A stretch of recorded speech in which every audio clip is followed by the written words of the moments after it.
ওটা তোমার কে? আমার বউ। এবার ওটা কে? এটা আমার শালি। ও ডাক্তার বাবু কি হলো? আমার স্বামী সব ভুলে যাচ্ছে কেন? ওটা কোনো সমস্যা না, একবার গুঁতো খেলে সব ভুলে যাবে, আর একবার গুঁতো দিলে সব মনে পড়ে যাবে। ও বউ, তোমার বাবা আমাদের বিয়েতে 2 লাখ টাকা দেবে বলে এখনো দিল না কেন গো? আমি কি চিরদিন অবিবাহিত থেকে যাব? কোনো দিন কি আমার বিয়ে হবে না? স্মৃতি ভুলে থাকলে ভালোই হবে, তাহলে আমার বাবার টাকার কথাটা ভুলে যাবে। গভীর জঙ্গলে একাকী কে তুমি সুন্দরী? আমার মতো একটা অবিবাহিত ছেলেকে মুগ্ধ করলে। আমি ছায়া। ছায়া কই দেখি, তোলো তো। স্মৃতি ভুলে গিয়ে কোথায় গেল আমার স্বামী? ঘরের ভিতরে। চলো চলো। স্বামী, এই কি হয়েছে? কে তুমি? বউ তুমি? চলো বাড়ি চলো। আমাকে বিয়ে করে তুমি কোথায় পালাচ্ছ? স্পর্শ করছো, কে তুমি? আসলে ওর ব্রেনে আঘাত লাগলে ও সব ভুলে যায়। কই দেখি।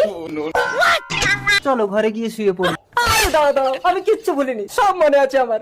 আগে তোমার বাবাকে 2 লাখ টাকা দিতে বলো, নইলে একে ঘরে তোলো।